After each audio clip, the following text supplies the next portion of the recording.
Hello and welcome to this session on managing your church's trust funds. This is a re-recording of a session that was first held on the 14th of March 2024. I'm Andy Wright from the Diocese of Lincoln's Generous Living team. The session is led by my colleague Andrew Gosling, the Diocese's Trust and Assets Manager. If you have any questions or issues that you'd like to discuss with either of us, do please get in touch, and our contact details are at the end of this video. I hope you enjoyed the session and find it useful in your work. Hello, thank you, Andy. I'm Andrew Gosling, the Diocese Assets and Trust Manager. In today's session, I'm going to be talking about permanent endowments. So thank you, Andy, and good morning, everyone. In this session, I'd like to talk to you about permanent endowments, the role of the Diocese Board of Finance in managing permanent endowments, and recent changes to the rules relating to small permanent endowments. So what is permanent endowment? Permanent endowment is property your charity must keep rather than spend. Capital in the form of cash, investments, and land can all constitute permanent endowment. Permanent endowment is money or property that was originally meant to be held by a charity forever, with conditions on how it can be used. Usually, charities will receive income from this investment or rent from the property or land.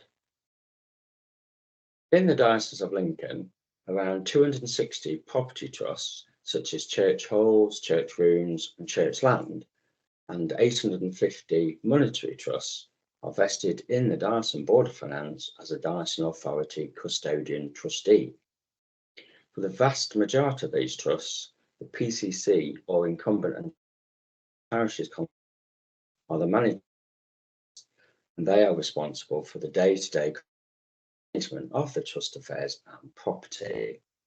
However, by statutory provisions such as Local Church Council's Powers Measure 1956 or the Incumbent and Church Wardens Trust Measure 64, the PCC or incumbent church wardens may not hold or acquire in land or any interest in personal property to be held on permanent trusts. Such an interest may be vested in the diocesan authority. If a PCC intends to acquire a piece of land or property, albeit donated to them or purchased by them, by virtue of the PCC powers measure or the incumbent and church wardens trust measure, the legal title is required to be vested in the diocesan authority. Similarly, if the PCC proposes to sell church property, please notify me at an early stage. Selling church property is governed by strict rules and regulations, and I can advise you on the correct procedures to follow. Once a sale of church land or property has been completed, the sale proceeds will be invested or spent, depending on whether the terms of the trust on which the property is held are immediate, non-permanent, or permanent. As I've already stated, the Diocesan Trust holds approximately 850 monetary trusts on behalf of parishes in the diocese, worth over £20 million. These have been set up by legacies, the sale of church property and land, and new trusts being formed by the execution of letters of request.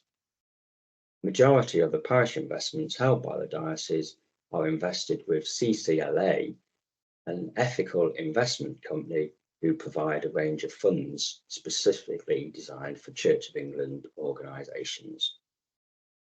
I think the majority of you here today have trust funds that are held by the Diocesan Trust, and if you are unsure of the terms of the trust or have any further queries regarding these, just let me know and I'll be pleased to assist and answer any questions regarding these funds you may have. Now turning to the Charities Act 2022 and the new rule changes. As mentioned, permanent endowment is property that your charity must keep rather than spend.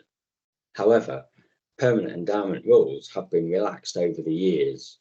The Charities Act 2006 introduced significant flexibility for charities, and the Charities Act 2011 has extended these provisions. Section 281 Charities Act 2011 allowed a small charity / trust fund to be wound up, allowing permanent endowment to be expended as long as the annual income was less than £1,000 and the market value of the fund was less than £10,000. The trustees simply pass a resolution and they are free to spend the permanent endowment as soon as a resolution is passed. If the annual income exceeded £1,000 and the market value of the fund was greater than £10,000, the trustees would pass a resolution and seek the authority of the Charity Commission. They could not spend the permanent endowment until the Charity Commission had concurred with the trustees' resolution. But under the new rules introduced by the Charities Act 2022, you can spend all or part of a permanent endowment fund without the Commissioner's authority if the market value of the fund is £25,000 or less, and you are satisfied that you can achieve the purpose of the fund more effectively by spending the fund itself rather than just spending the income. As before, you must make a formal decision or resolution and keep a written record and your reasons for deciding to spend. For spending higher value funds with a market value of more than £25,000, the Charity Commissioner's consent is still required. The Commission is considered by one financial threshold based on and not income. As before, the trustees pass a resolution stating why you are satisfied that you can achieve the purposes of the fund more effectively by spending the fund rather than just spend them, and get the Commissioner's authority before you spend. The Commissioners are likely to require further information, such as whether any people or organization who gave the permanent endowment in the first place are still around today and approved the capital, how circumstances of the current market value of the fund. Respond within 60 days to provide authority or seek further information on the reasons for your. And now the new borrowing rules. This is a brand new power allowing charity trustees to borrow from a permanent endowment fund. Borrowing from your permanent endowment can help you balance your charity's short or long-term needs, allowing you to raise money that your charity needs now and keep the benefits of having a lasting asset. You can borrow up to 25% of the market value of the fund. You must be satisfied that the borrowing is expedient. This means it must bring a clear advantage rather than just being convenient. You repay the borrowed amount within 20 years. You set a plan to repay the borrowed amount on time, show the borrowing in your accounts, and contact the Charity Commissioners if you become unable to meet the repayments. Before you borrow from the Permanent Endowment Fund, you must make a formal resolution and keep a written record and your reasons for the borrowing. Charity Commissioner's authority is required if you wish to borrow more than 25% of the value of a permanent endowment fund.